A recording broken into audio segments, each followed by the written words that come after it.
This game is tied at 1 apiece. Game 1 of the '97 World Series being seen around the world and broadcast in many languages. NHK here from Japan. Gentleman on the right there sitting in the front row is Shigetoshi Asagawa of the Anaheim Angels. The right-hander has been come over to help the Japanese broadcasters out. All over Mexico. Game being broadcast there. Televisa. Broadcasters on hand right here. Hello, Mexico. And in Taiwan, TVIS. It's Dean Yuan with the call back to Taiwan, where the time now is approximately 9:25 tomorrow. Perfect. Yeah. Bagels and baseball. Tomorrow morning. Do they have bagels there? Would they be eating? I don't know. That shows my New York heritage there, doesn't it? They're just taken outside. Oral Hershiser falls behind 2-0 on Bobby Bonilla. You got to have bagels. You can't get up in the morning anywhere in the world if you don't have bagels. Pitch is inside. 3-0. Hershiser's walk 2. Falls behind the leadoff batter Bobby Bonilla. Strikeout victim his first time up. Bonilla hitting cleanup, then Dalton and Alou do up here. 1-1 game in the 4th inning, and he walked him on 4 straight. 3 walks by Hershiser. Now, as I said before, he detests walks. And especially the leadoff base on balls, which will get any pitcher anywhere, little league, on up in trouble. Mark Wiley, the pitching coach, with all of the charts on all of the hitters for the Florida Marlins, and manager Mike Hargrove, who I played against about 20 years ago when he was a member of the Cleveland Indians and the Texas Rangers. He played for Texas as well. 7th year as manager. Bonilla on at first base. Tomey's going to play behind him at first, but will still hold him close to the left-handed hitter up. And Dalton takes a strike on the inside corner. Dalton flying out to center field his first time up. Leadoff walk to Bonilla on 4 pitches, twice now in this game. Oral Hershiser has walked the batter in 4 straight. He did that with Sheffield in the first. Bonilla not a base stealer. And the fastball is down low, 1-1. The reason why the first baseman plays behind him, they just about always do it with a left-handed hitter at the plate. Bonilla not with good speed. Also, he has a bad hamstring, so he's not apt to run here. And what it does for the first baseman, it gives him more room to roam defensively on the right side. That's why. Great stop made, Roberts. No play at first. Infield hit. Bonilla stops at second base.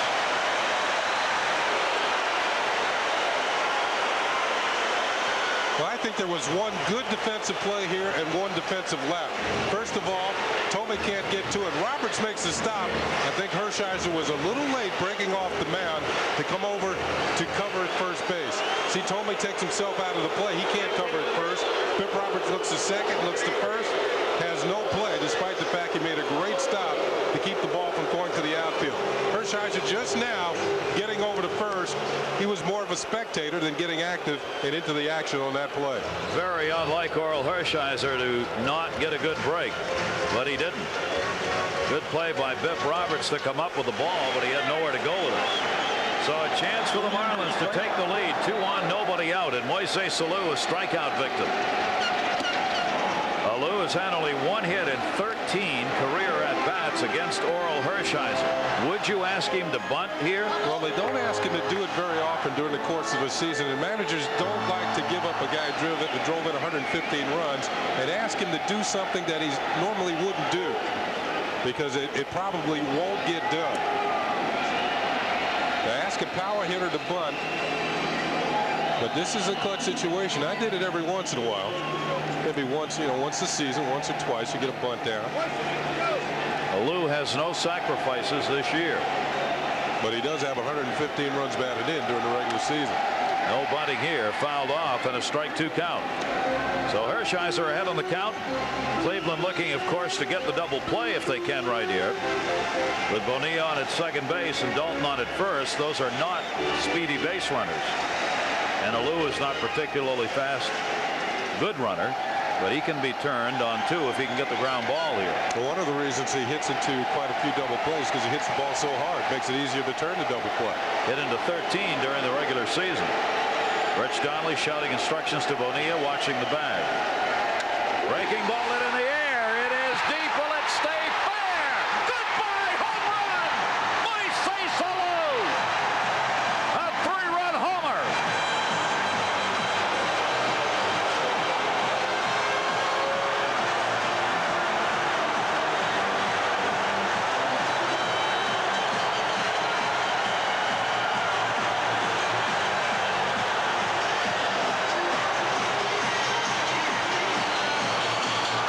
This is why you don't ask him in the bunt.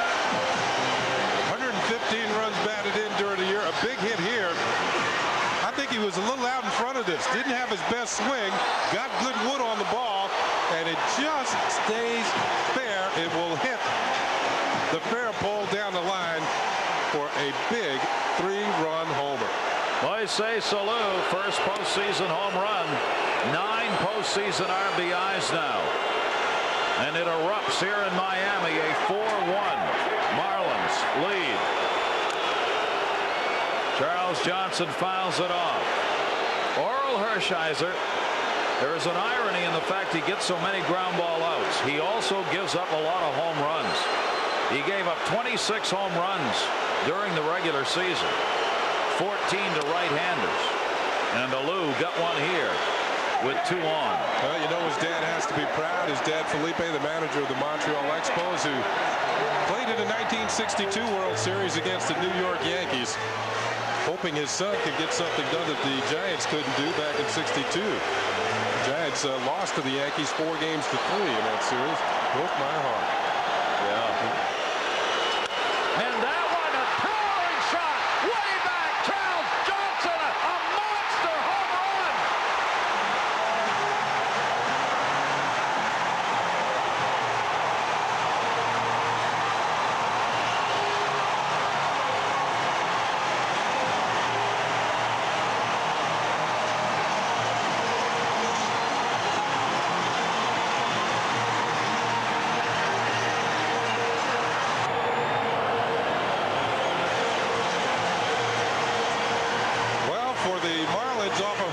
It is back-to-back jack home runs by Alou, and now Johnson. He got all of this one. While Alou didn't have his best swing, even Hershiser has to admire this one. Way back in the upper deck. And look at the Marlins looking out of the dugout at that one.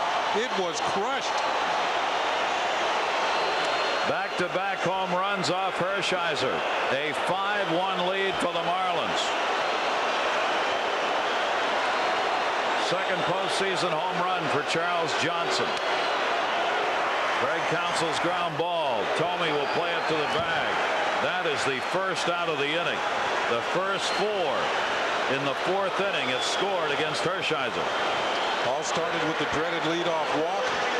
Then a base hit on a play where Hershiser might have been late getting to first base to pick up an out. And that changes the whole complexion of the inning as Brian Anderson gets up in the bullpen, a left-hander for the Cleveland Indians, because it gave him nowhere to go with Alou coming to the plate. He had to pitch to it. Livan Hernandez pops it up to third. Williams 2 down. Orel Hershiser, we just mentioned, a 1.90 ERA in postseason play before this inning. But Charles Johnson with the second of the back-to-back after Alou had the 3-run homer. And now 5 runs on 4 hits off Hershiser. Well, Alou, who was ironically born in 1966 in Atlanta, Georgia, when his dad was a member of the Atlanta Braves, and they just recently beat the Braves. And Charles Johnson, a native of the state of Florida, went to the University of Miami and was an All-American there. One of the few players to be drafted twice in the first round. Once out of high school, didn't sign a contract, then was drafted out of the University of Miami and signed with the Marlins. Only a couple of hours up the east coast of Florida, where he was born, raised, and played baseball. 1 ball, 2 strike count. An excited Marlins team in their first World Series game ever. They've got a 5-1 lead over the Cleveland Indians, and doing it with a long ball off Oral Hershiser. 2 home runs. They were 10th in home runs in the league during the regular season. The long ball was not the way they scored a lot of runs. Hernandez will take it.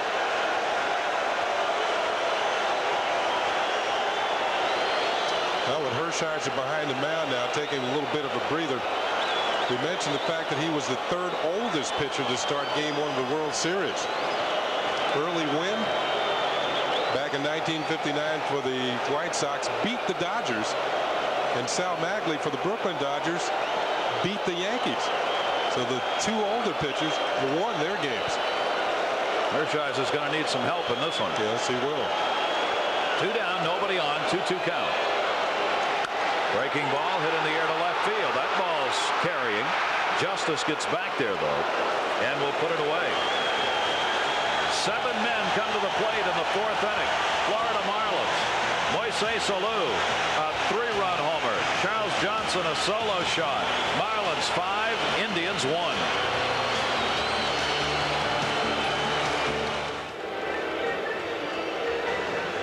Oral Hershiser wondering what happened. In the 3 postseason games prior to this one, he'd worked 18 innings, given up 5 runs on 18 hits and 1 home run. In 1 inning in this game, he gave up 4 runs, 3 hits, and 2 homers. Jeff Conine comes in defensively. Jimmy Leyland making the move. He's got a 4-run lead now, so that immediately he puts in a better defensive player at first base. A lot of people feel that first base is a position that anybody can play. You handle the ball quite a bit, so he's going with Conine instead of Dalton. Conine has played first base a lot longer than Darren Dalton has. Also, that shows a little confidence in Livan Hernandez. Figures he's going to get a good start out of him, and not that Conine doesn't give you some offense too, because he can. Bip Roberts leads it off. 2 doubles for him already in 2 at-bats, but now Cleveland needs base runners. Remember, neither of these teams hit well in their league championship series. Cleveland hit .222, Florida .225.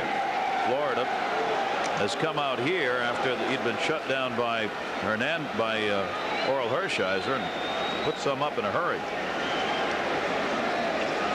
Hernandez gets the strike in, and it's a 2-ball, 1-strike count. Gary, you mentioned the fact that Indians need some base runners. Bip Roberts taking until he got a strike, trying to get on base. In a day and age when that doesn't happen much anymore, and he takes another one outside for a ball. So Bip Roberts, who drew only 28 walks all year. Now, he's with Kansas City. He was trying to get out of there. He was swinging. Outside corner, 3-2. When you're on a losing team like that, sometimes you have to go for yourself. Well, now he's to a point where Hernandez has to throw a strike. You can see the writing on the wall in Kansas City. 3-2 delivery to Bip Roberts. And right up the middle, what a play made by Livan Hernandez. Put that one on the highlight reel.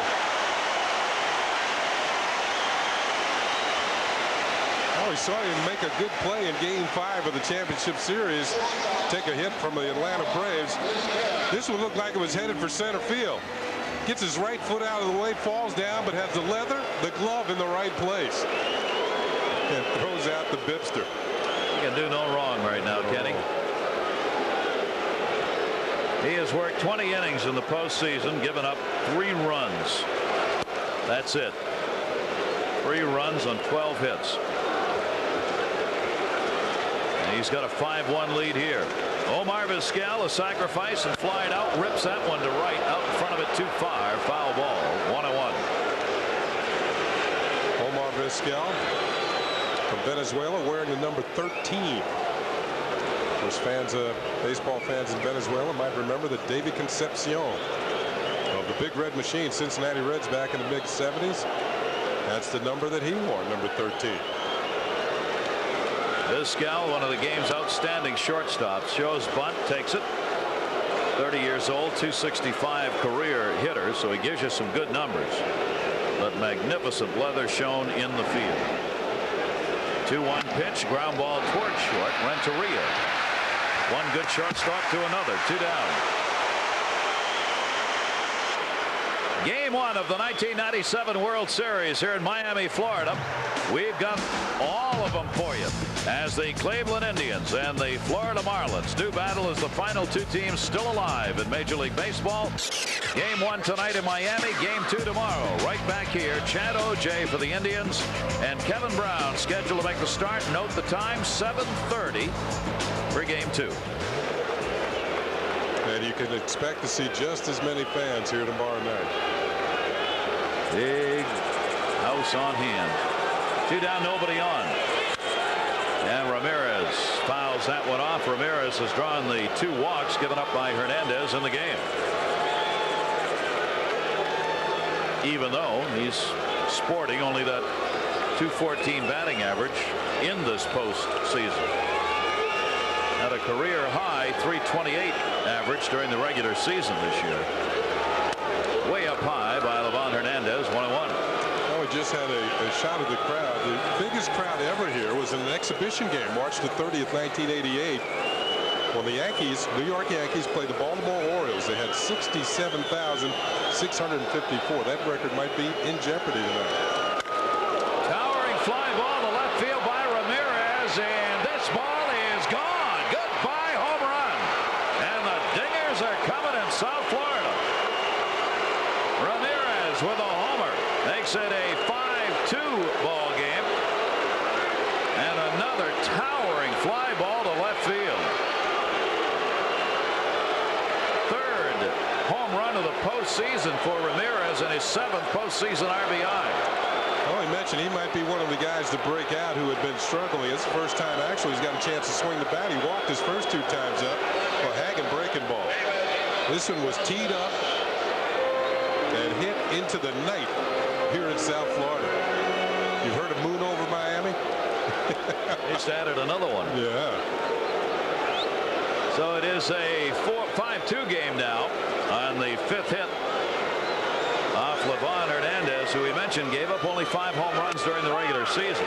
Here's David Justice. Justice, the other RBI for Cleveland. First inning with a single. He's flied out. Orel Hershiser saying thank you. That's a little bit closer. Still plenty of time to go.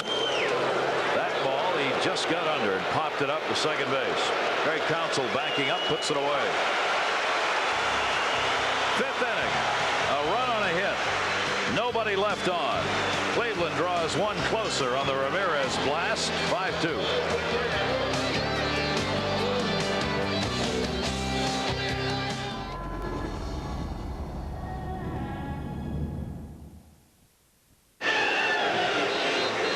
Game 1 and a 5-2 lead for Florida in this 1997 World Series, being seen around the world. Here in Major League Baseball International's coverage, Jimmy Leyland's ball club on top. His first game as a manager in a World Series situation, having lost out on seasons before in Pittsburgh. And for Mike Hargrove, 265 wins over the last 3 years with the Indians. No team has won more games in that 3-year period than his Indians. Hershiser and the Tribe are trailing. And that one taken down low for a ball as Edgar Renteria leads it off. Renteria 0 for 2, but an RBI and a ground ball out in the 3rd inning. That breaking ball's in there for a strike, 1-1. Now, you mentioned the Indians with more wins in the last 3 years, but they won the fewest games of the 4 American League postseason finalists, including the Mariners, the Orioles, and the Yankees. Hard to short. Vizquel, he got him. Renteria's out of there, 1 away in the 5th inning. But the others are at home watching this, and the Indians are here in the World Series. I thought Jimmy Leyland's response to Julie tonight, as you take a look from overhead. And Julie asked Jimmy Leyland when we were talking with him about experience and how much it matters in postseason play. And Jimmy looked right at her and said, well, if experience is what matters, Atlanta would be here and we wouldn't. It's about as succinct as you can get. Gary Sheffield, he has drawn a walk and grounded out. That one bounces away. That inning in the 4th, when 4 runs scored against Orel Hershiser, pumps his ERA from 1.93 career-wise to 2.24. Doesn't take long. No, it doesn't. Not when you don't have that many innings piled up. And that breaking ball is there to Sheffield as well. One thing be guaranteed, though, so long as he's out there, he will be the bulldog that has earned him that nickname. Breaking ball misses down low. 2 balls and 1 strike. 3 breaking balls in a row to Gary Sheffield. He threw one, then took a little bit off the second, dropped it in there for a strike. Couldn't get Sheffield to chase the third one. So now he's behind, has to make a good pitch. And missed inside. Tell you what damage was done in that 1 inning by the Marlins. Before tonight, Orel Hershiser given up 6 earned runs in 32 World Series innings. In this game, he has given up 5 in 4 innings. Not numbers he wants to hear about.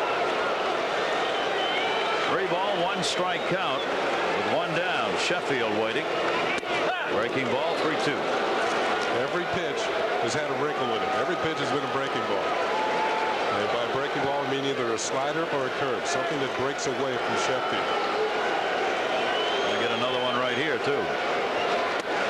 And did he swing? They check it first. No, says Dale Ford. Orel Hershiser's walked 4 now. This one comes with 1 away in the 5th inning.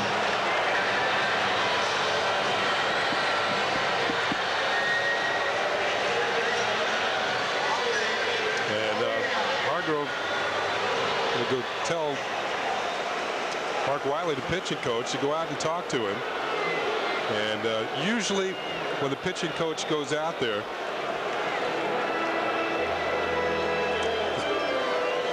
the bullpen is not started to work. Usually this is a move to get the pitcher slowed down a little bit, try and get him back in his rhythm. But it also means that the bullpen usually gets up fairly quickly following a walk to the mound. But not in this case. They're going to stay with Hershiser. We said walks when Orel Hershiser's walking people, and he is really off. I mean, that's something he just doesn't do very often. This bullpen, both of these bullpens well rested and have performed well in the postseason. That's the primary reason why Mike Hargrove and his ball club got here. They shut down the Orioles in the late innings, and the Yankees as well. Bobby Bonilla on at first base. Gary Sheffield. Bonilla at the plate has walked and scored and has struck out. The numbers for him total 278 on the postseason. Orel Hershiser walked 7 batters on April 3, the first game he started this year, and that is the most he has walked all season long. He has walked 4 tonight. 1 down here. That one blistered into right field by Bonilla. Ramirez up with it. Sheffield on his way to third. Corners are covered with 1 away.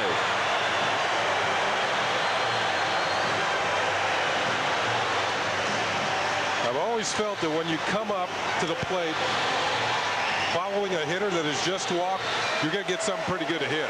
And that was a pitch that was up, and it was drilled in the right field by Bonilla. Usually a pitcher's not going to walk 2 in a row, and he's going to throw a strike. That one was up. Bonilla had great extension on the swing and used that right side to pull the ball through the hole for the base hit and chase Gary Sheffield to third. Orel Hershiser now has given up 5 hits in the game. The Marlins with a 5-2 lead have a chance to add to it. Jeff Juden, first time up in the bullpen. First time up at the plate, Jeff Conine, who came in for Darren Dalton as a defensive replacement. Conine struggled offensively at the start of the season, but finished up strong. Well, first Marlin ever to drive in 100 runs. That came 2 years ago. Well, he's used to these situations. Breaking ball misses inside to him. So Conine's got a chance to add to the lead and get that run back and maybe a little more against Hershiser. For Jeff Conine here in the postseason, he's had 6 hits in 29 at bats, 1 extra base hit, a double. Breaking ball, just got a piece of that. Was down and away. 1 ball, 2 strike count off that slider. Conine out of UCLA in Los Angeles was a pitcher while in college. Didn't get to hit much. Somebody saw him probably at batting practice rocking a few around the yard, right? He's got power. Hershiser trying to bear down. He wants the ground ball for the double play with 1 away. 1-2 is outside. 2 balls and 2 strikes.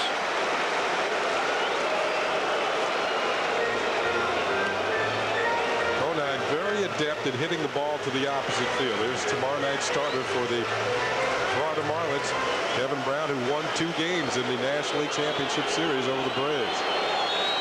Catcher Pat Borders, backup catcher for the Cleveland Indians. Jam job right there. Got around on it, fouls it off, holds the count at 2 balls and 2 strikes. Took that one way down on the handle, and Conine's checking to see whether or not he might have broken that bat. Every once in a while you get a hairline fracture in a bat. Very difficult to see. One of the youngest players in this series, known as El Nino around here, the baby, Edgar Renteria. You know he's got to be enjoying it. Conine, a .417 hitter off Hershiser, punches that one foul. Conine has gone 5 for 12 with 1 home run in his career off Orel Hershiser. So Jimmy Leland could feel even more confident about putting Conine in the ball game for defensive purposes for those kind of numbers against Hershiser. A better defender and a pretty good hitter against the opposing pitcher. Left-handers hit .282 off Hershiser this year. Right-handers .263. Juan Hernandez hoping his teammates can add to the totals here for the Marlins. 2-2 again, and again Conine fights it off the other way. One thing that Conine has done during the course of his career here with the Marlins, he's been here since day 1, and he has learned to hit the ball better to the opposite field with 2 strikes. Cut down his swing, make better contact. He had very high strikeout numbers trying to hit for power and drive in runs. But he realized you can still drive in runs, cut down on your swing. Here's a situation that calls for a fly ball. 2-2, and that one's looped into center field. That's going to be a base hit. Sheffield scores. 6-2, RBI for Conine.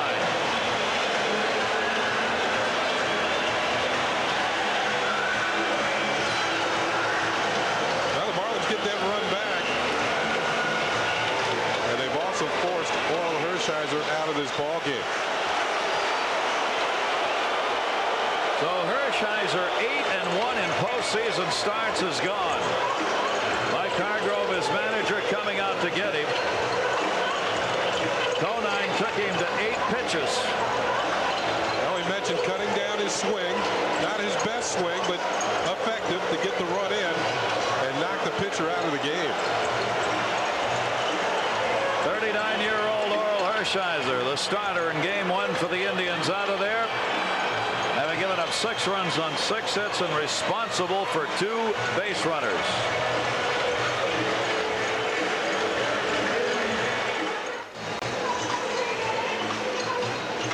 One of the toughest postseason starts that Orel Hershiser has had in his illustrious career comes to an end. Look at that. Prior to this World Series, 32 innings, 6 earned runs, and 4 1/3. He has already equaled that tonight, and he's responsible for the 2 base runners on. And the 26-year-old right-hander, Jeff Juden, on in relief. First hit, ground ball to short.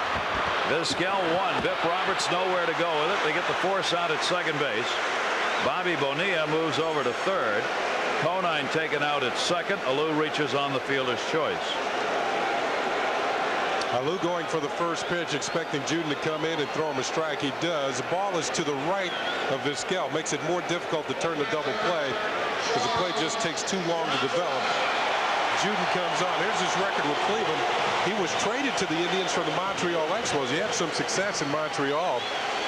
He was 11-5 in 22 starts, so he won half of his starts for the Expos, and they still traded him. Then he got off to a bad start with Cleveland and lost his spot in the rotation for a while. Now working out of the bullpen. Juden here in the postseason. Fourth game he's appeared in, but he's only worked an inning. Couple of hits, no runs off him. He is a massive man. 6'8", 265 pounds. Looks like he should be in the NBA hauling down rebounds. Or pulling guard in the NFL. Two down, one strike count, runners on at first and third. Charles Johnson, great play made behind the plate by Alomar. Bonilla's got to stay there. We've got two great defensive catchers in this series. Charles Johnson has won 3 Gold Gloves. He's the hitter. The catcher, Sandy Alomar Jr., has won 1 Gold Glove in his career. Nice block of that pitch. Juden throws hard and sometimes is wild. He'll bounce a few balls around home plate, and he's off the mark. Runners at first and third, 2 away. Fastball is down low. 2 ball, 1 strike count on Charles Johnson. Johnson hit a massive home run. Back-to-back homers in this game. Alou and Johnson in the 4th inning. They have now announced the distance of 438 feet on that Johnson home run to left field in the upper deck. 3-1 count on him here.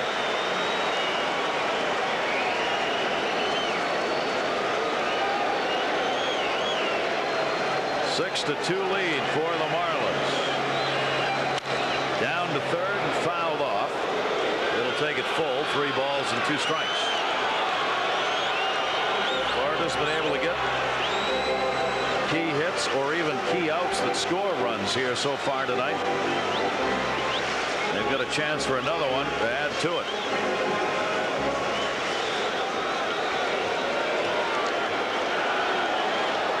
Bobby Bonilla on at third base, the lead runner.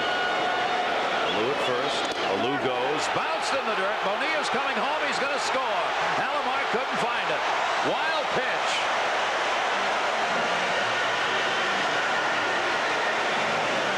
Seven to 2. Well, Juden's showing some of the wildness that had him moving around from club to club. He's been with 5 different teams, and they've really been never able to harness his power, been able to throw the way he throws so hard. But as I said, he can be wild, and this one will cost the Indians. A wild pitch allows a run to score.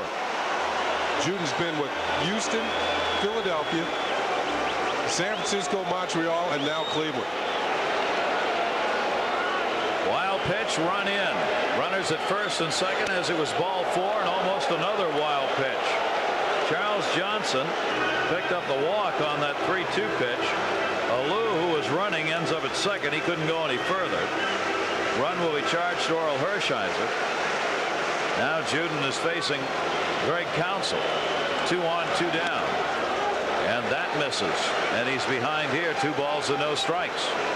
Juden does throw very hard, but when you're 6'8", 265 pounds, and your mechanics get out of whack, it's very hard to try and find the strike zone.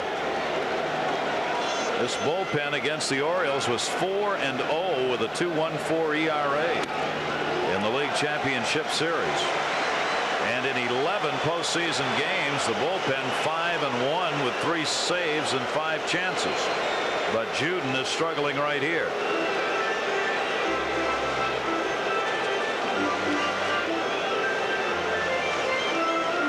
Hershiser still responsible.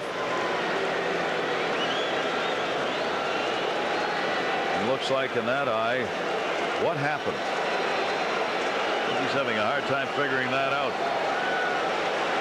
3-0 count. He's thrown 7 balls, only 3 strikes. Add another strike to it. 3-1.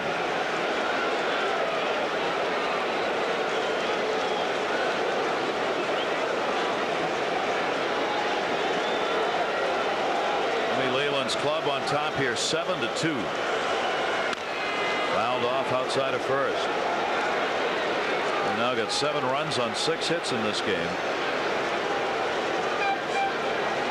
I think the home crowd's almost shocked. Well, yeah, they are, because they certainly didn't hit like this against the Atlanta Braves.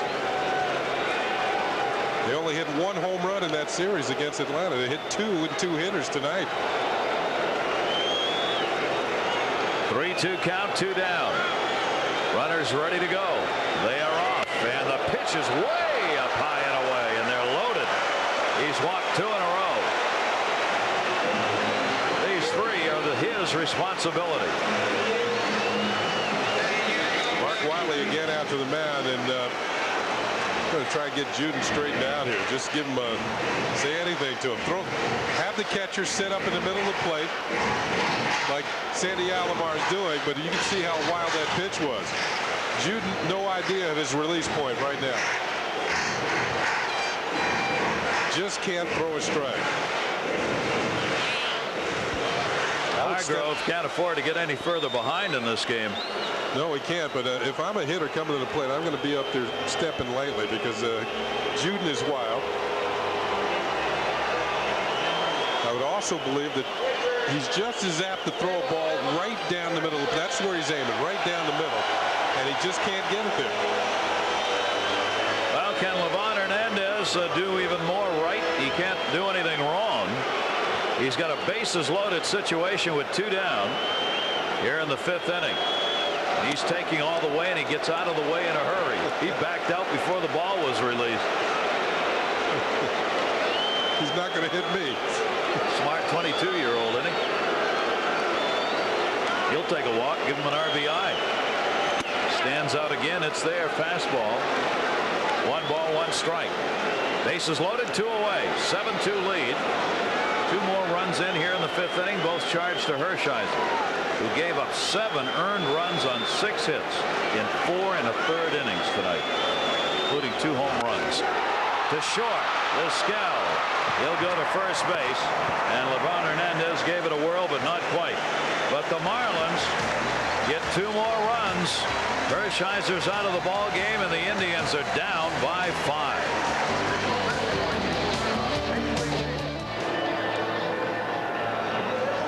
A 7-2 lead for the Florida Marlins. This is the 50th anniversary celebration of Jackie Robinson breaking into the major leagues.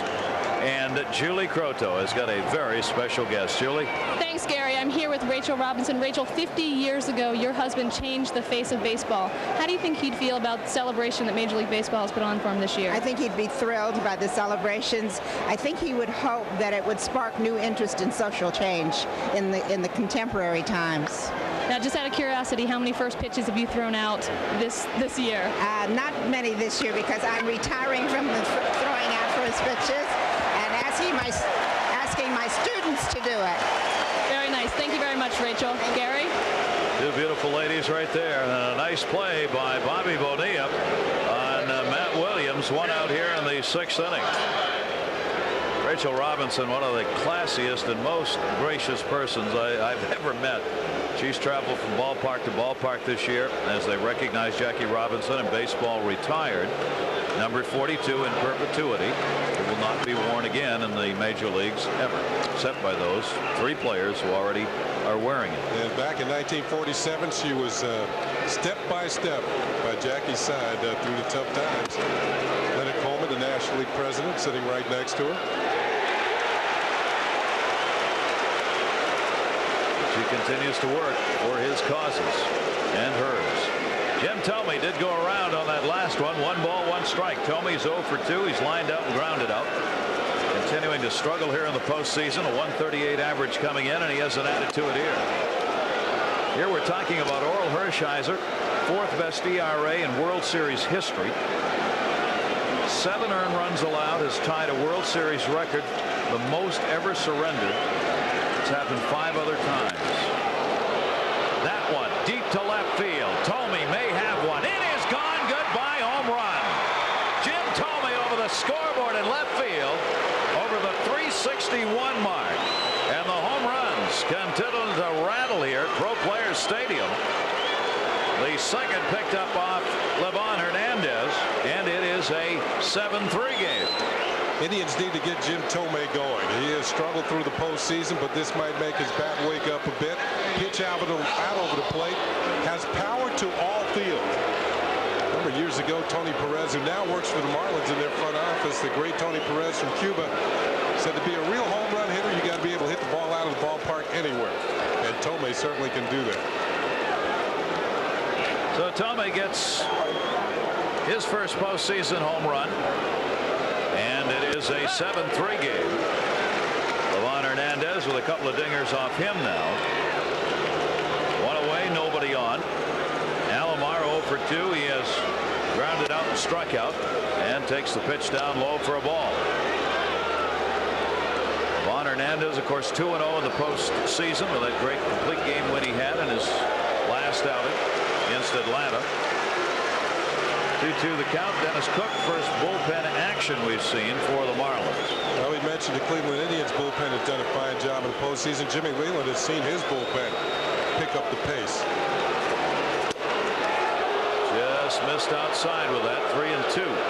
Now, Gary, we watched Livan Hernandez work, and both these clubs, the Indians and the Marlins, didn't hit well in the previous series. You can't hold good hitters down that long.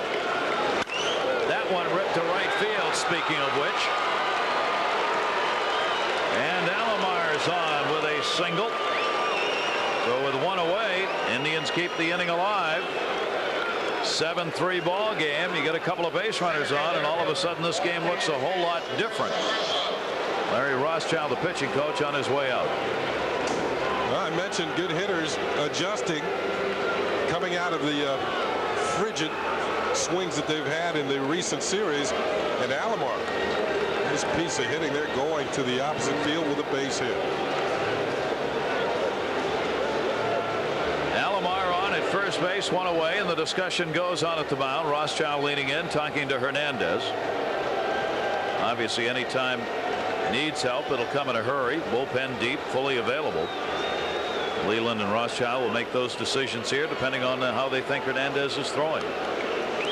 Just a matter of, is there somebody in the pen who can do a better job than he's doing? That's the ultimate question. Marquise Grissom, a double his last time up. He is 1 for 2.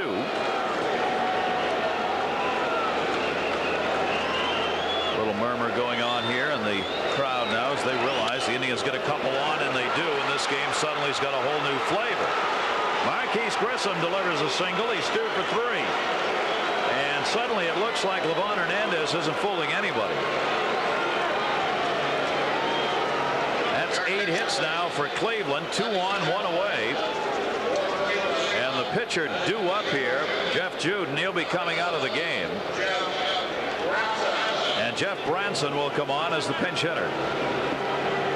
Livan Hernandez, he had an excellent start in Game 5 in the League Championship Series against the Braves, but he threw a lot of pitches in that game.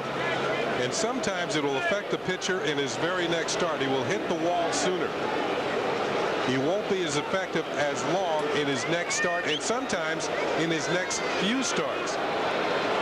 And the same can be said for Kevin Brown, who pitched tomorrow. He threw 140 pitches in Game 6 in beating the Braves and going the distance. Well, here's Jeff Branson now, pinch hitting for Juden, and the breaking ball misses outside for a ball. Big chance right here. Kevin Brown, the starter tomorrow, watching intently. Branson 1 for 4 as a pinch hitter during the regular season. Hernandez curveball is in there, 1-1. 2 on, 1 away.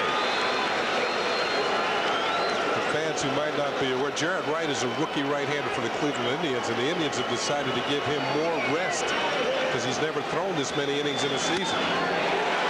Big pitch right there. And Wright will not start until Game 4.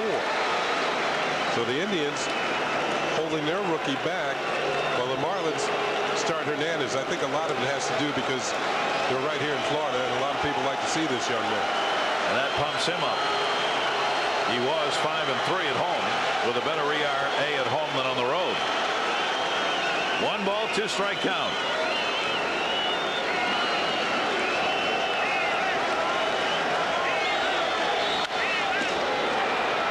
That'll be out of play. Count will stay at 1 ball and 2 strikes on Branson. Branson at 264 overall this season. Tony Fernandez loosening up.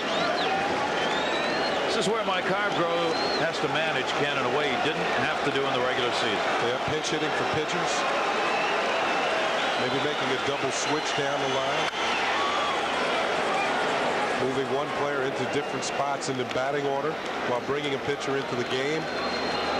National League style of managing, a lot of people feel is more entertaining because they can play along with the strategy. Fans can sit home and watch on TV or be here at the stadium. Should I pinch hit for a pitcher? Strike three call. Branson taken out on a breaking ball. 5 strikeouts for Livan Hernandez. Now this breaking ball is more reminiscent of Game 5 of the championship series. Breaking ball over the outside corner to a left-handed hitter. That's what McGriff had to contend with when he was the final out. Very similar pitch as Montague calls out Branson on strikes. That pitch hitter didn't work. And that's it for Hernandez. Jimmy Leyland comes out and gets his 22-year-old rookie.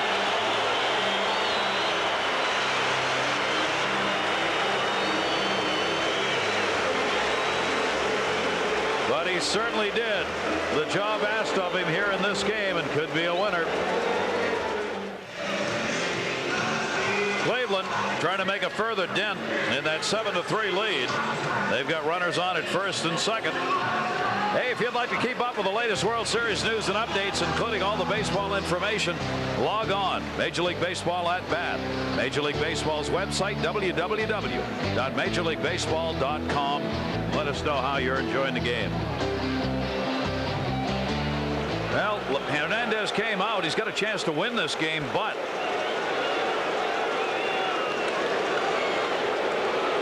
he'll mature.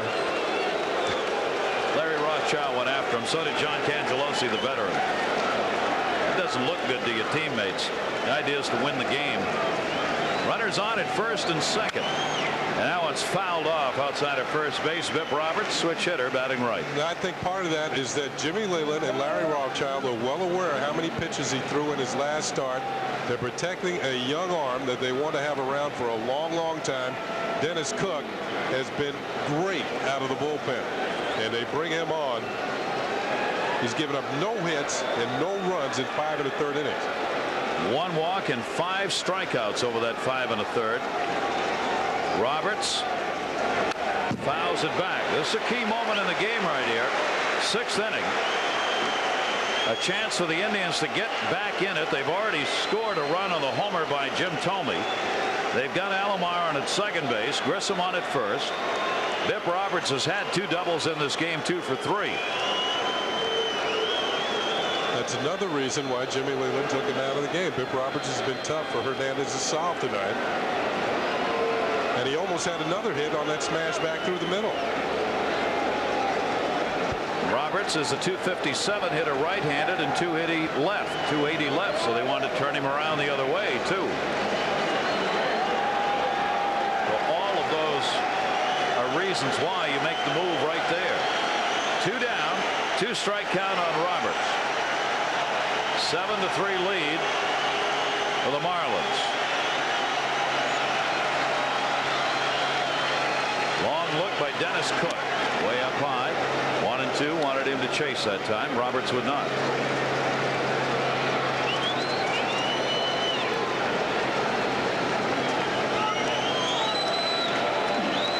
2 base runners. They'll be going on contact here.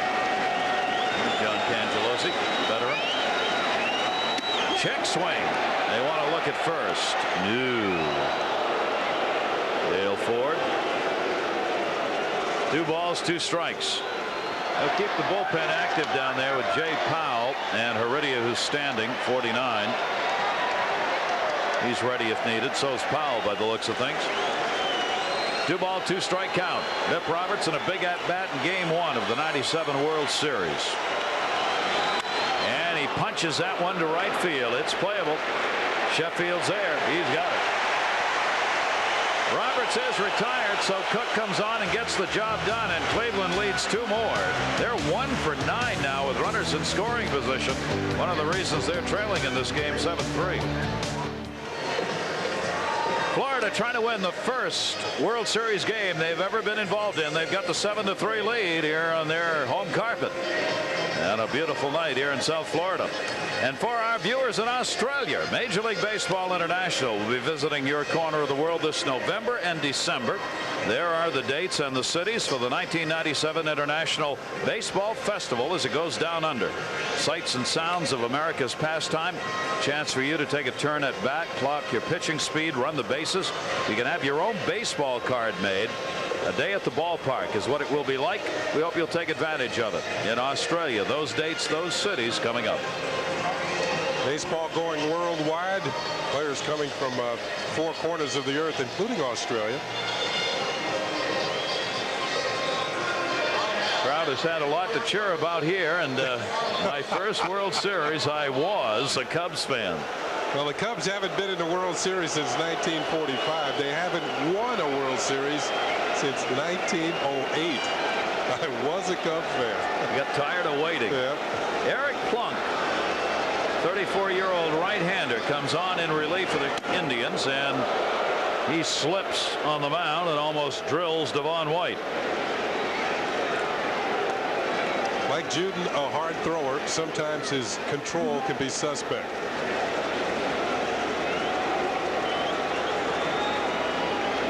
Eric Plunk, 1-0 pitch, breaking ball, and he held up on it, and it's a 2-0 count. White in the ball game has drawn a walk, taking the 0 for 2. You see the 36 walks given up by Eric Plunk. He too can wander around the strike zone or out of it. Fouled off outside of first base, 2-1. Meanwhile, the Marlins have scored all their runs in the last 3 innings. So it's up to the Cleveland bullpen, in particular Eric Plunk here, to keep men off base, give his team a chance to score in the later innings and get back in this game.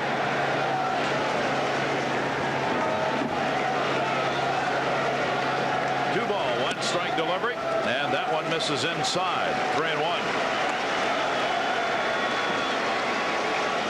3 balls and a strike. I wonder if Eric Plunk is aware of the fact that 10 of the last 15 Marlins have reached base and 6 of them have scored. He may add to that number. He keeps out of the strike zone here. A towering pop up to short. White really got under that one. Omar Vizquel. White is retired and an 0 for 3. One away here in the bottom half of the 6th inning. You must have been listening. Now it's 10 of the last 16. Decided to throw strikes. Beautiful night here. Temperature has cooled off a good deal after rain came through this afternoon, down into the low 70s tonight. No rain after about 5 o'clock. Teams were able to get out and take some batting practice in infield here. Natural grass surface, which drains really well. Great system here to get the water off because there is so much of it here in thunderstorms and late afternoon showers in South Florida. A lot of talk about a new stadium here. They had 30 rain delays during the course of the regular season. That's a lot. Renteria to Vizquel. Renteria is 0 for 4, does have an RBI. You mentioned that, Ken. We were talking about that this afternoon. The Marlins are an interesting team. They are up for sale. Wayne Huizenga says he wants to sell it.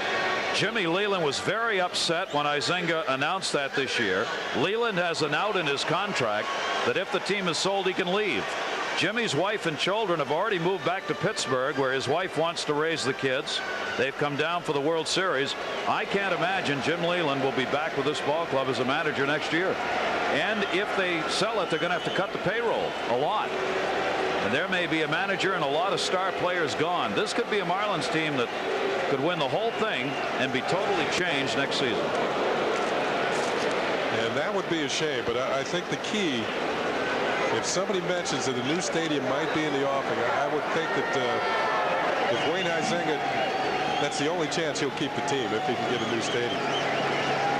They say the politicians around here have not been helping him in that regard. No, they don't want to spend the money on a stadium when they can't even supply school books to kids. There is Wayne Huizenga, the owner. The other thing is, as a businessman, is why not sell this team now? Is it ever going to be worth more? It's a winner. Yeah, and he may be able to sell it off after 5 years and get more than he ever could in the future. Fastball on the outside corner. Gary Sheffield. He has walked twice, scored a run, and grounded out. A 1-ball, 2-strike count on him with 2 down. Eric Plunk trying to retire the side in order.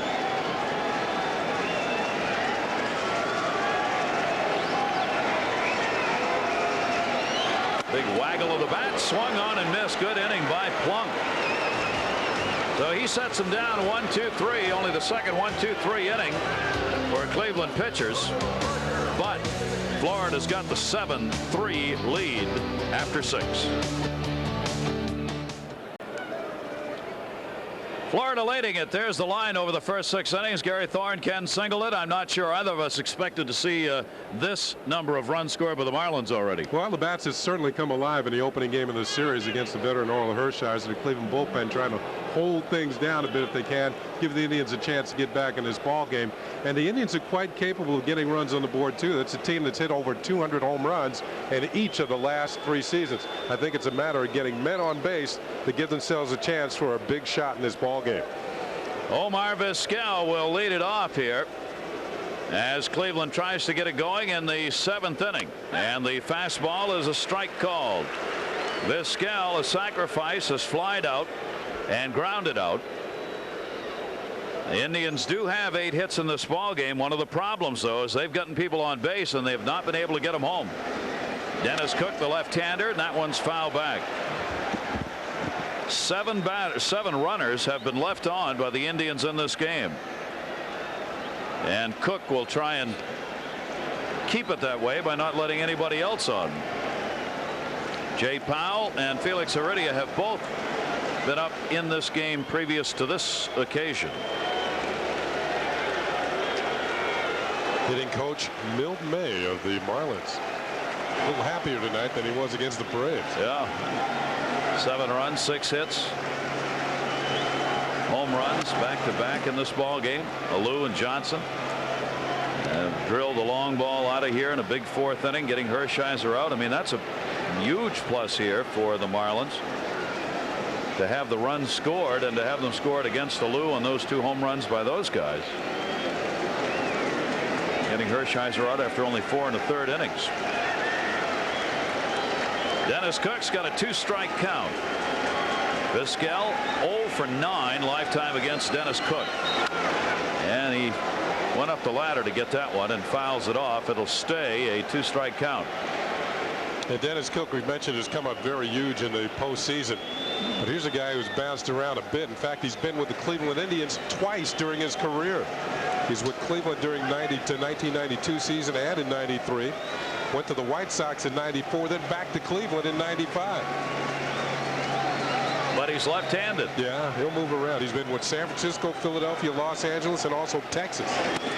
0-2 pitch misses inside. A ball and 2 strikes. Lefties like Cook nowadays in the major leagues.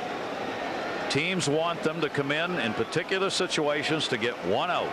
Often a left-hander called on to get an opposing left-handed hitter, so they don't have to work a lot of innings, and if they can get that 1 big out, prevent a rally, they got a job. Up high here, 2 balls and 2 strikes. I think that's the way Jimmy Leland first started out with Dennis Cook, but then he became so successful at getting everybody out. He's become one of the top guys out of the bullpen. Thinking man's poses right there. Fingers to the side, fingers to the front. Thinking how nice it is to have a 7-3 lead. 2-2 pitch. That one's foul back as well. It'll stay 2-2. Leadoff batter Vizquel taking Cook here for some pitches while the bullpen just waits.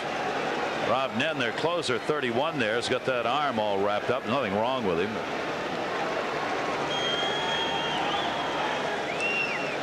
Vizquel trying to get something started here in the 7th. Didn't do much in the championship series. Was 1 for 25 and struck out 10 times. Hitting .233 in the postseason coming into this game for Omar Vizquel. 2-2 again on the way, and he got him. Cook wins the battle. Leadoff man retired here in the 7th inning. Well, the Indians getting down to the precious few outs. They only have 8 left now in this game. Vizquel strikes out. Vizquel started out hot against the Yankees in the division series. Then he cooled off towards the tail end of that, and since then he hasn't hit much at all. 8 pitches had to be thrown, but Cook got the out he wanted. Leadoff man is gone. Charts on all the pitchers and hitters down there. They constantly look to see what hitter does what against their pitching staff. It's amazing because baseball has become a game of numbers and matchups, and you saw Bruce Kim, the bullpen coach, with a chart there. He's talking about the hitters that Jay Powell might be facing this inning. What we want to do against him. In the old days, it was warm up, go in there and get him any way you can. Yep. Didn't matter who it was. Yeah. Now it's matchups more and more. 1 down, nobody on. Ramirez, a home run his last time up, his 3rd of this postseason. Manny Ramirez has also drawn a couple of walks in the ball game. This Cleveland team, 5th fewest strikeouts in the American League during the regular season. Livan Hernandez struck out 5. Cook has struck out 1. 6 Ks in the game against them. Strike on the outside corner. 1-1.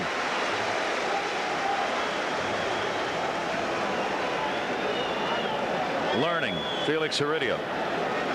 The teaching process probably easier for coaches to work with players while the game's going on in many cases than any other time, especially in postseason play, where trying to get anything done any other time is almost a lost cause. 1-1 hit in the air to right field. It's deep at the wall, playable. Sheffield's got it. Ramirez out of there, 2 down. Well, fans will stay with us throughout the series. That ball might have been a problem in Cleveland, but not here in Florida. One of the deepest right fields in the league, particularly in the gap. 385 to the gap in right field, 345 down the line. So it's pitcher friendly out there in right field. Fly ball pitcher can get away with some long ball outs here in this ballpark. 2 down, nobody on. David Justice coming up. Justice has hit successfully now in the last 7 postseason games. RBI single in the 1st inning. 1 for 3 in the ball game. Ramirez and Jim Thome have had the 2 solo home runs, accounting for the other RBIs for the Cleveland Indians. Pitch is down low. Ball 1 to David Justice. Justice, one of those left-handed hitters that hits lefties pretty well. I talked to him a few years ago about that, and he says he concentrates more, tries to hit the ball back through the middle against left-handers. He's learned how to do that well, and that pitch is going to be taken inside. David Justice hit .322 off left-handers this year, .332 off right-handers. There aren't many left-handed batters going to put up those kind of numbers off left-handed pitchers. And stay consistent. Doesn't matter who's out there against him. He's going to hit the ball hard. 2-0 the count.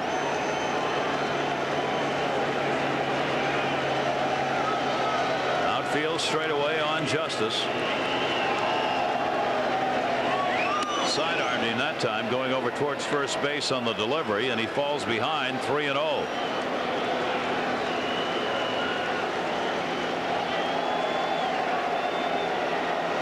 See if Justice takes a pitch here. He does. Strike on the outside corner. 3-1. As you mentioned, Gary, the Cleveland Indians need base runners. That's a beautiful shot. Great shot from overhead, huh? The designs in the infield and outfield on the grass, the way that's cut here.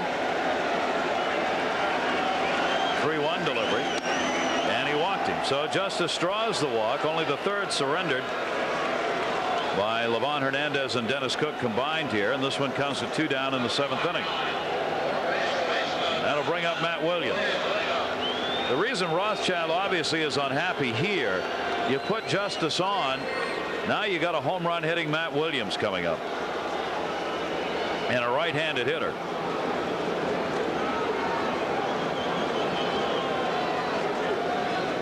Williams, 13 of his home runs in the regular season came off left-handers, 19 off right-handers. Runner at first with 2 away. And a fly ball to Sheffield and right. And Cook is out of the inning. No runs, no hits. A base runner left on. 7th inning stretch time. here at the home of the Marlins, who lead this game 7-3.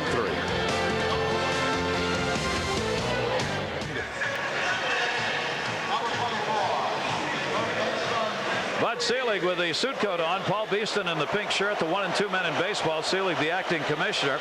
Paul Beeston brought in to run the business side of it and handle the day-to-day operations of Major League Baseball. And yes, that was Don Shula you caught in the picture. We go to the bottom of the 7th inning. Bobby Bonilla leading it off. Eric Plunk on the mound, dancing to the YMCA and the village people. Don Shula was even dancing. Bonilla takes that breaking ball inside. 1 ball and 1 strike. Now the Marlins 7 runs, first year in postseason. They've done it 3 times. 7-6 against San Francisco in the division series, and 7-4 against Atlanta in Game 6 of the League Championship Series. Bobby Bonilla is hitting the ball hard, and he's got a base hit in front of Ramirez. With that bad hammy, he's not charging down the line, but he's on for the 3rd time. 2 hits and 3 at-bats and a walk. And Bobby Bonilla has scored 2 of the 7 runs. This is a rocket in the right field. Has overspin on it. Watch this ball hit straight for the turf. Manny Ramirez thought about catching it, but and then makes the play on a hop. Let's watch him go down the line. Now remember his hamstring. Yeah, he's kind of got a little hitch in the get along there down to first base. My doctor's favorite definition of who was Bo Jackson. When Bo Jackson was injured, I asked the team doctor what was wrong with him. He said he's got a hitch in his giddy up. Yeah. You went to medical school for 6 years to tell me that? Jeff Conine came on as a defensive replacement at an RBI single in his only at bat. This one could be 2. Roberts, Vizquel, double him up.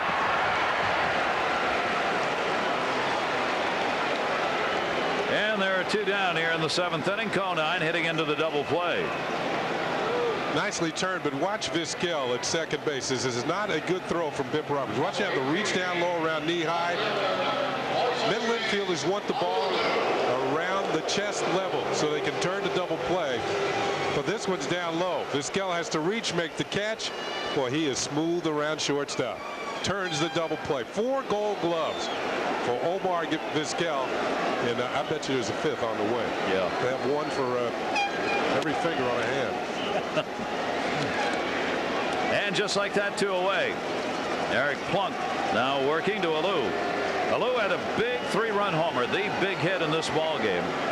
Came in the 4th inning after Bonilla had walked and Dalton had picked up a single. Alou hit the 3-run homer, followed by a Charles Johnson monster shot. Back-to-back homers in the 4th off Oral Hershiser. That put the Florida Marlins out on top, and they have not looked back. That's 7-3 lead. Moises had his best RBI year. Spent many years with the Montreal Expos, but injuries have always plagued him. Been a good player. Never driven in 100 runs until this year, and he said the reason why is because this year I was healthy. Got a chance to play in more games.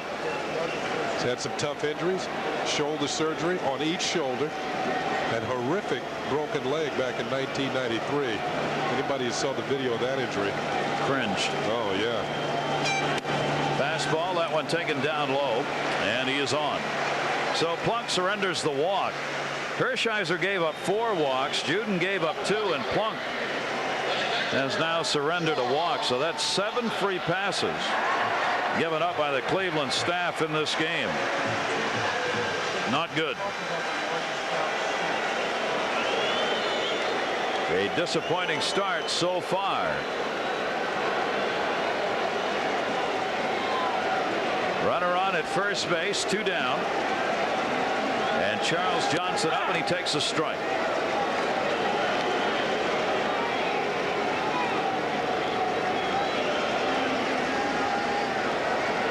The count. They'll hold the runner at first base here. Not a big lead at all for Moises Alou with 2 down. Tomey on the bag on it. It's interesting to note that Jimmy Leyland felt that the Marlins started to take off in the 2nd half and make this run for the World Series when Charles Johnson got hot with the bat. Up until that point, the bottom part of the order was not producing very much. Johnson ended up with a career high in home runs with 19 and RBIs with 63, most of them coming in the second half of the season. Far more production than they anticipated out of their catcher. Popped up shallow right field. Roberts back, Ramirez in, Ramirez there, and puts it away. So we have completed 7 in game 1 of the '97 World Series. No runs, a base hit. Base runner left on. It remains a 7-3 lead for Florida. The preceding message was furnished by Major League Baseball. Being a catcher's no walk in the park. Take Mike Piazza. This guy's a human target for a flamethrower who can reach speeds up to 100 miles an hour. Even foul tips to the mask go with the territory. And he's got to call pitches, handle pickoffs, pitch-outs, and pop-ups. Not to mention human freight trains hurtling toward him. Spikes first. Try telling Mike Piazza baseball isn't a contact sport. A 7-3 lead, Florida on top. Huge house. Julie Croto somewhere is out there. Where are you, Julie? I'm in the upper deck, pretty close to where Charles Johnson actually hit his home run. And there's a record crowd here tonight, 67,245. Which is the most of any game since 1963 when the Yankees played the Dodgers. Well, Julie, you're about 400. These seats up here are usually not even utilized, and these fans are a testament to how the Marlins, how the Florida fans have really embraced Marlins this World Series. Jerry? Julie, you're about 438 feet away if you're where Charles Johnson hit that home run. Fouled off. Fans up there don't seem to care at all, though. They're enjoying it. Loving every minute of it. There you are, right there. 67,245. But well off the all-time attendance record, though, for a World Series game that was set back in the Coliseum in L.A. Over 92,000 people were on hand at a baseball game there, believe it or not. That is the all-time record crowd. Foul back. Jim Thome had a home run his last time up. He has 1 for 3. First home run in his last 73 at-bats going back into the regular season. That was back when the Dodgers played at the Coliseum. Of course, now they play at Dodger Stadium. Doesn't hold that many, but 92,000. Well, I'm sure the Coliseum must hold over 100,000, I would think, for a football game. Huge building. Even bigger than Municipal Stadium, the old ballpark of these Cleveland Indians before they got the Jake. 0-2 delivery on the way, and he missed outside. Cook has been effective, striking out 1, walking 1. Livan Hernandez left after 5 2/3 here in his home ballpark. Used to be called Joe Robbie Stadium, built for football. Now Pro Player Stadium, football and baseball played here. And the first World Series, of course, to be held here in the state of Florida. A guy who spent a lot of time in this ballpark, Don Shula, the winningest National Football League coach ever. Restaurants, hotel, business involved in, along with football. 1-2 delivery on the way, and Thome takes it, and he's gone. Fastball fooled him. Second strikeout for Cook.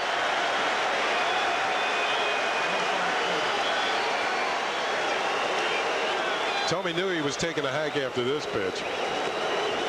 On the outside corner, Montague with the call, and Thome just would you call that Thome poisoning? You could. And Cook's done his job. Jimmy Leyland will come get him, and Cook will get a fine hand. The left-hander. Excellent work. Only 1 base runner reached the walk he gave up, and he struck out 2 over 2 2/3 innings. Florida leads at 7-3. We'll go deeper into the bullpen when we come back. Jimmy Leyland using his bullpen's depth here in this ball game, as Jay Powell will be coming on. We were talking earlier about Charles Johnson and his bat that came alive in the second half. Jimmy Leland saying it made a huge difference to our ball club. Well, right after the All-Star break, we weren't very good for a little bit, and then all of a sudden we started to pick it up. And I really think, you know, everybody talks about Charles Johnson's defense. I think when Charles Johnson got hot with the bat and hit some big home runs for us, got us some quick runs on the board, then the addition of Counsell and Dalton, we really got it rolling. But I think CJ was the guy that turned this season around for us with his offense, contrary to what everybody else would think, as opposed to his defense. And I think that was probably the time we really got it rolling. And they kept going. And now the first wild card team to make it into the World Series. 25-year-old right-hander Jay Powell out of the bullpen. Good numbers in the regular season, 7-2 out of the pen.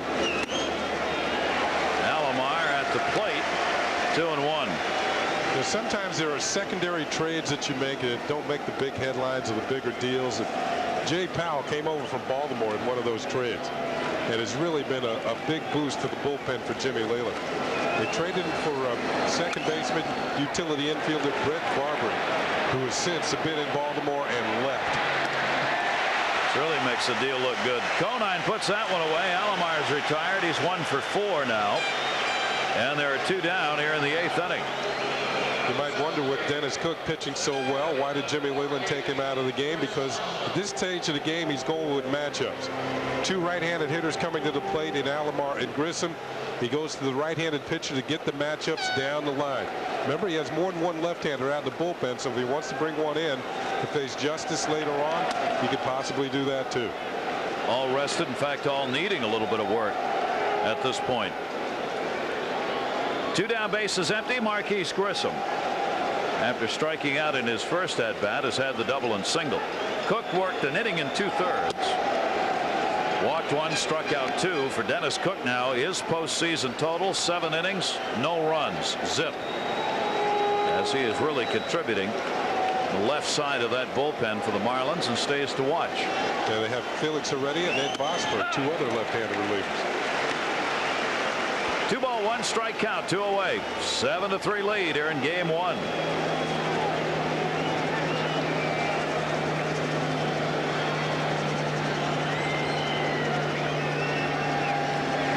Fastball drilled inside, fouled off, couldn't be held onto by Charles Johnson.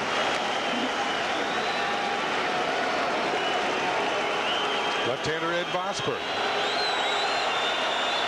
He mentions his name and he gets up and starts throwing. They really need some work now with the days off not being used late in the league championship series. Fans want a strikeout here, won't get it there at least.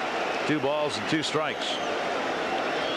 Cleveland jumped out with a run in the first inning on the Justice RBI, but it was Florida that regrouped. They got an RBI and a ground ball out to tie the ball game up in the 3rd by Renteria, and then the big 4-run 4th inning. Back-to-back homers, Alou a 3-run homer, and Charles Johnson a solo shot. Then they added a couple more in the 5th. 3-2 count here. Powell surrenders a 2-out walk in the 8th inning. So 1 on, 2 down. Game 2 coming up right back here in South Florida, as these 2 clubs, the Indians and the Marlins, the pennant winners in the American and National Leagues, will play the first 2 games here in Florida. It'll be tomorrow night. Chad O.J. and Kevin Brown, the scheduled starters, 7:30 for game 2. Hope you'll join us. And we will get a pinch hitter as Giles will come on. Brian Giles will pinch hit for the pitcher Eric Plunk, the runner at first, and 2 down. First ball hitting, fouls it off, no play. Now, usually Giles is a regular. He plays left field, good defensive player. Has added some pop to the Cleveland lineup from the left-hand side of the plate. But with no designated hitter here in the National League Park, David Justice has been injured for much of the year, has to play in the field. And you're not going to take a big bat like Justice out of the lineup. And Giles is the man who gets to sit. Runner at first base is Grissom. Giles trying to keep it alive and get on here. Try and mount a 2-out rally off Jay Powell. And his fastball misses down low. Eric Plunk out for the pinch hitter. Worked a couple of innings. Gave up 1 hit, walked 1, and struck out 1. Might notice the number 32 emblazoned it on some of the Marlin hats. There's Jay Powell. And that is in honor of their fallen comrade, Alex Fernandez, who's started game 2 for the Marlins in the National League Championship Series, but had to leave with an injury, a season-ending rotator cuff problem, and probably a season ending for next year as well. Just a question of when he can get back. Delighted to have you with us among the 67,000 plus on hand. Pro Players Stadium, Game 1, 1997 World Series, where the Florida Marlins, entering the World Series for the first time in their young 5-year history, have taken a 7-3 lead here in Game 1, knocking Oral Hershiser out. After only 4 1/3, they got 7 runs on 6 hits off him. Livan Hernandez, another fine start, 5 2/3, 3 runs on 8 hits. Now Jimmy Leyland's gone to the bullpen. Jay Powell working here against the pinch hitter Brian Giles. 2 down, runner at first base.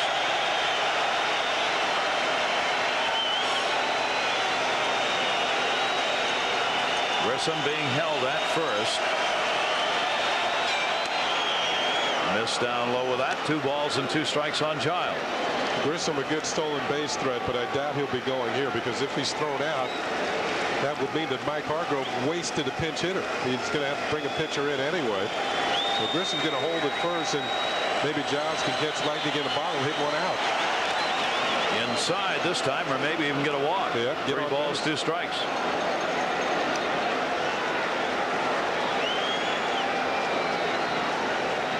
See that Mr. Giles has been in the weight room. His forearms are popping. Which is what he'd like to do right now, is pop one. 3-2 count. Runner goes. Hit in the air. He popped that one to the gap. Over Sheffield. Can't get to it. Coming around third base to score the 4th run. A triple. Throw to Bonilla is not in time. Grissom scores a pinch hit triple by Brian Giles. This game is not over. It is now a 7-4 ball game, and credit Giles with a big 2-out hit. Well, his forearms will do a lot of work on this pitch. Hanging slider, middle of the plate and down, and he gets good wood on it. He mentioned the ample gap in right center field. So anything that's hit out that way, if you have some speed, you can turn it into a 3-base hit, and that's what Giles does. A pinch hit triple to drive in a run. Here he is running the bases. Took a turn at second, heading for third, and he's in there. Now he's got a chance to score. If Bip Roberts can come through, he's already had 2 doubles and 4 at-bats. Cleveland now with 2 triples in this postseason. Marquise Grissom had the other one. Giles had 6 during the regular season. There are 2 down. Taken down low for a ball. That is a huge run, Kenny, out there at third base. Especially with 2 outs following a walk, to pick up a run when you know the runner wasn't going to steal, to get in scoring position. Jay Powell, check swing, held off it.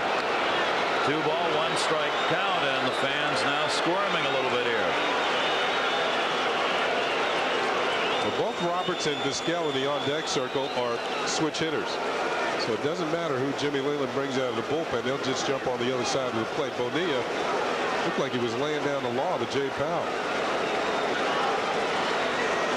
Cleveland Indians trying to get to the meat of the order. Vizquel waiting on deck. Bobby probably said, I've waited 12 years to get to the World Series. Don't mess this game up now. Yeah. 2-1 delivery. Missed inside. 3 balls and 1 strike. Remember, this Cleveland team at 42 come from behind wins during the regular season. This is a close pitch, but not close enough for Ed Montague. Bip Roberts is a small target at the plate. And he fouls fouls it off on the fastball to take the count full, 3-2. Remember, the Indians need one more runner on here to bring the tying run to the plate. And when you're down in a ball game late in the game, you want to give yourself a shot to tie it up, and that's what you have to do. You have to continue to get base runners until you get that tying run at the plate, and hopefully it's a power hitter. That's not the case with Vizquel. 3-2 delivery. He walked him, and that wasn't close. Powell has now walked 2 here in the inning. 1 is scored, and suddenly the Cleveland Indians, who were down 7-2 in this ball game, have now made it 7-4 and will bring the potential tying run to the plate. They overcame a 4-run deficit game 5 against Baltimore. Larry Rothschild, the pitching coach, now wants to make sure everybody's on the same page on this at bat by Vizquel.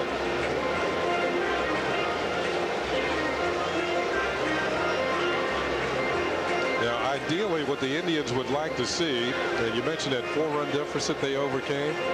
There's 3 of the runs right there. Marquise Grissom with a 3-run home run to win the game at Baltimore in Game 2 of the American League Championship Series, and that hit ultimately earned him the MVP in that series. Now, the Indians would like to see Ramirez get a chance to come to the plate this inning. He's a power hitter. So Vizquel, his job is basically either drive and run with a base hit. He's not have to hit a home run, or else get a walk and load the bases for Ramirez, who's on deck. Big moment in this game again. 2 on, 2 down. Vizquel 0 for 3 and a sacrifice. Takes the pitch inside. Now Vizquel didn't draw a lot of walks, but he didn't strike out much either. He drew 57 free passes and struck out 58 times. Contact hitter. Those 2 weren't close. 2-0. Jay Powell has lost control of the strike zone. He's fallen into that Juden abyss. Juden abyss. That's outside the strike zone. Yes, it is. Very far out. I think it was 1. 2 ball, 1 strike count. This came down the middle on that one, and that's what Rothschild wants. Throw strikes, make them hit it. No free passes here. Concerned Jim Leland. 2-1 delivery. Way inside, 3-1. I would say Vizquel is taking here because he's got to gamble that Powell will throw him a ball before he can throw him 2 strikes. Ramirez waiting on deck. And he went after the fastball on a 3-1 count. I'm not so sure I would have swung at that if I was Vizquel. Now, if I'm a power hitter, I'm swinging at it. Brian Giles on at third base. Roberts at first. Conine comes over to tell him he's going to play behind the runner. Even with a hitter that doesn't have power like Vizquel, this could be one of the key pitches in this game. Runner will be going at first. 3-2 delivery. Strike 3 called. Jay Powell gets a huge strikeout on Omar Vizquel. And Cleveland leaves 2 more. They're 1 for 10 now with runners in scoring position.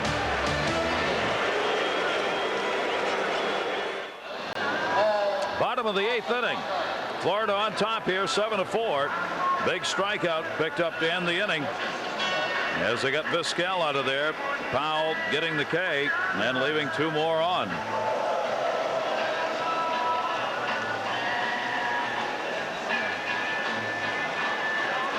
Hey, Jay Powell's telling Larry Rothschild, I'm sorry to make you sweat. I really wanted to throw strikes. Paul Ossenmacher will be the 4th pitcher for the Cleveland Indians. 36-year-old left-hander who for Cleveland went 5-0 out of the bullpen with 4 saves this past year. Ossenmacher on his job, of course, just to hold the Marlins where they're at, to give the Indians a shot at it in the 9th inning.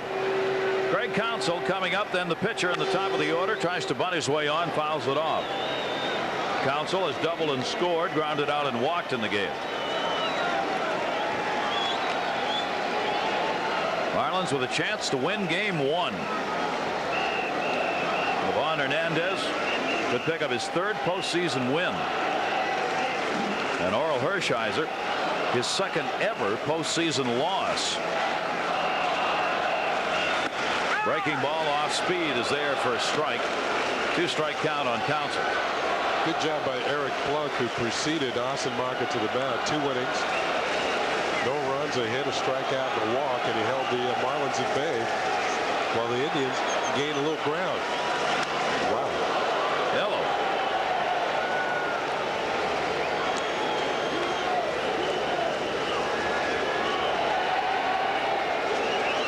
Jeff Juden seems to have affected a lot of pitchers here tonight, didn't he? Well, I think the Indian pitchers may be getting used to the mound, and it's different than what they've been on all year.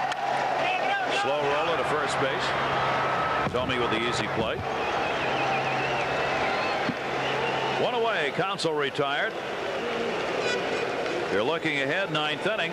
Ramirez, Justice, and Williams, the heart of that order. 3, 4, 5 due up for Cleveland. We'll get a pinch hitter as Powell will come out of the game, and John Cangelosi will be the pinch hitter.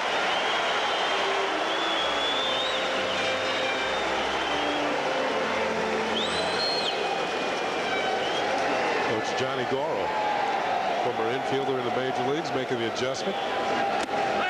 And Cangelosi takes the first pitch for a strike. 1 for 3 as a pinch hitter here in the postseason. Cangelosi up with 1 down and nobody on. They'd like to add another run here. Cangelosi could get on base. 1 ball, 1 strike. Cangelosi at 245, pinch hitter. 8 for 45 with a pinch hit home run. Bonilla on the right, Conine on the left. And to put away game 1. Cangelosi around on that one, drills it deep but foul. 1 ball, 2 strikes. I know Cangelosi takes a lot of ribbing from his teammates and other players in the league because, as they say now, he's vertically challenged at about 5'8". But I wonder who's taller, either he or Bip Roberts out at second base. They think they should have a height off of him. Those two won't even remotely get close to one another in this series. John Cangelosi, a strikeout victim. Paul Ossenmacher gets the K. Here's Bip. Bip is listed at 5'7", and Cangelosi is listed at 5'8". So Cangelosi could eat off the top of Bip's head. I'll tell him you said that. Both of them will be happy to know you've pointed that out. 2 down. Devon White, switch hitting leadoff batter, 0 for 3 and a walk in the game. And a big cut here with 2 down. He was going for the downs. White hit only 188 right-handed during the season, 258 left-handed. He had 6 home runs, 5 of them from the left side, only 1 right-handed. Rob Nen in the bullpen, their closer.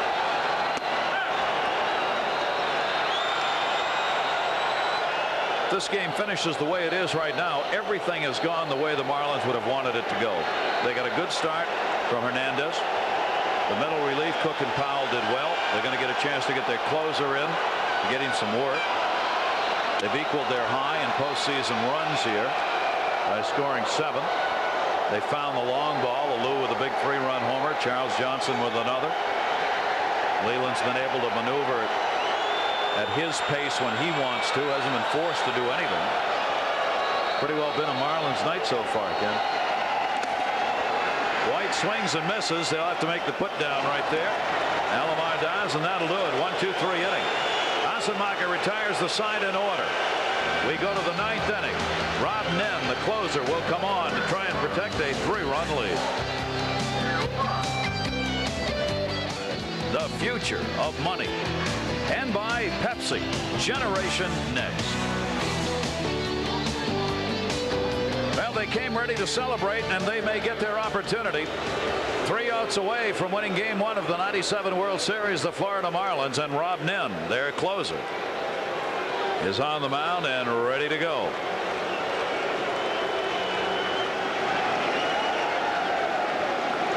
Against the heart of the Cleveland order.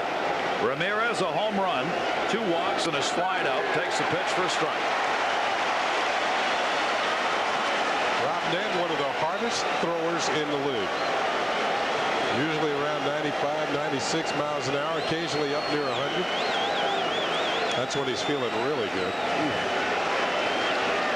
That's coming up there in a hurry. And another one. And you'll find one thing with all the top closers in the league, and by term closer, I mean the pitcher usually comes in, picks up the final outs. They throw strikes. They do not mess around. That last pitch, 100 miles an hour. Fans on their feet. The 0-2 delivery. Ramirez having a hard time keeping that front foot in. 100-mile-an-hour fastball. He was dancing a little bit. 1 ball, 2 strike count. Ramirez got a home run in the 5th inning, his 3rd of the postseason. Solo shot, nobody on.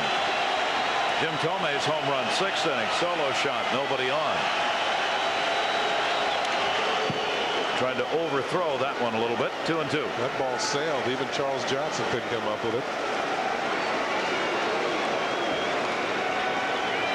He's up there in the upper 90s, 100 miles an hour every pitch, 98 on the last one. Nen is 1-0. 2 saves in this postseason, 4 innings pitched, hasn't given up anything.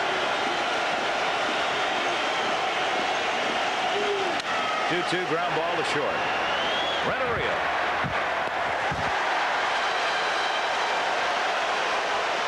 One away, 9th inning. Cleveland 1 for 10 tonight with runners in scoring position, leaving 10 on base and 8 strikeouts. And then their starter Oral Hershiser, 7 earned runs given up off him and 2 home runs. As everything has been positive on one side, it has been negative on the other.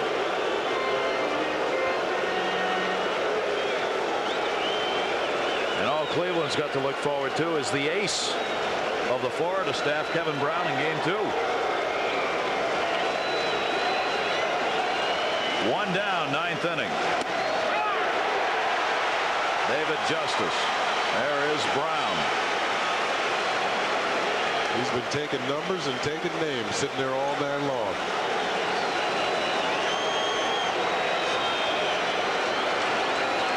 That one drilled to right field by Justice. Line drive. Sheffield can't get to it, off the wall. He's going to hold it 1. That's how hard that ball was hit. And well played by Sheffield. Caught that 99-mile-an-hour fastball and laced it. Shows you if you put a fastball, no matter what the speed, in a bad location to a good hitter like Justice, he's going to turn it around. That was in the very hot zone, right in the middle of the plate, about belt high. Sheffield, if he had caught it, might have dragged him all the way to the wall. It was hit that hard. Instead, it's 1 hop off of the wall, and Justice hit the ball so hard that he held himself to a single. Now Matt Williams. They still need to get 1 more on to bring that potential tying run to the plate. Cleveland has out-hit Florida 10-7 in this game. They just haven't come at the right time. Matt Williams struggling, only .225 coming into the game, and it's lower now in postseason. Strike 2. Now, the Indians have only had 1, 1, 2, 3 inning. That came in the 2nd when they went out in order. Every other inning, they've had men on base.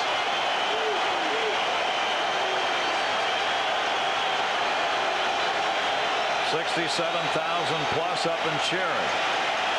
0-2 delivery. Down to 3rd. Great stop made. Bonilla to 1st. And not in time. He couldn't get enough on that throw to beat Matt Williams. And now Cleveland will get the potential tying run to the plate. 2nd inning in a row they've done it. Bobby Bonilla with a great stop, but throwing from his knees, couldn't get enough on the throw to throw out Matt Williams. Tough play to make on both ends. Conine digs it out. Well, I'll tell you what, that was a pretty close play at first. Let's look at it again. This might be a better angle to see if Williams is out. I don't know. It's pretty close. Let's check it once again. Slow-mo. Yeah, it looks like he's out on that play, doesn't it? Very close. Big call. 2 on, 1 down. And Tomey, who can drive it, fouls it back. So the Cleveland Indians didn't get to the postseason for nothing. They had 12 last at-bat wins during the regular season. Here in the top of the 9th inning, they just want to get it tied up, or better, obviously, but at least tied to keep this game going. 0-1 count, 2 on, 1 down. Strike 2. And Tomey, thinking home run, put himself in the hole by swinging at a pitch that wasn't a strike. And usually he doesn't do that. He's got a pretty good eye at the plate. He's thinking fastball. He knows he has to start the bat quickly. And he chases one up near the top limb and couldn't get to it.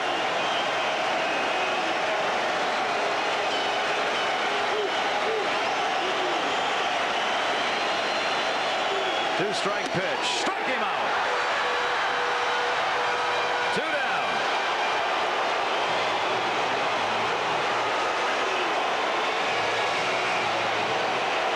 Well, then challenging a hitter who had 40 home runs in the regular season and has 1 tonight.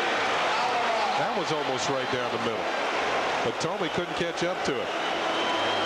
That's the old go ahead and hit this pitch. Exactly. Might as well come with the best stuff.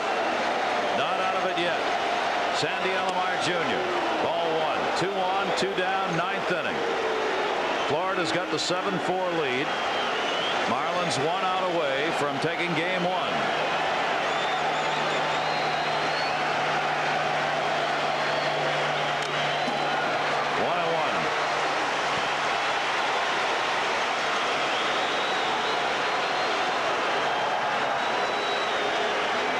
Sandy Alomar has gotten some big hits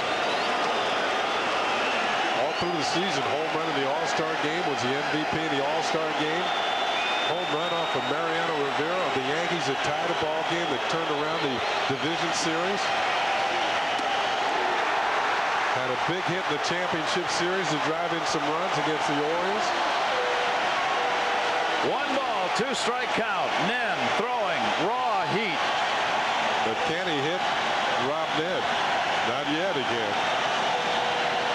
Florida fans looking for the first ever World Series win in this state. 1 more out and they've got it.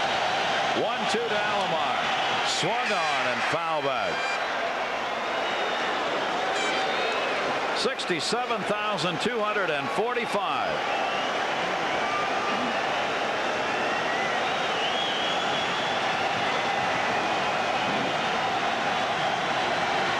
Hargrove feeling a lot like Joe Torre did after game 1 last year.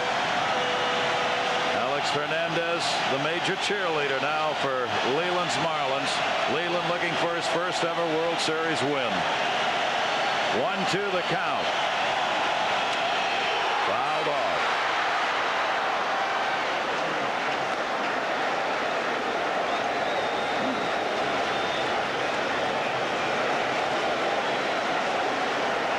Home runs during the regular season for Sandy Alomar Jr. Facing Nen for the first time. Now he's seen the fastball in this at-bat, so he knows he has to tune it up. Be extra quick with the wrist, get the bat through the zone, try and get good wood on it, and let Nen supply the power. 1-2 delivery. Alomar's gone, and the Marlins have won it.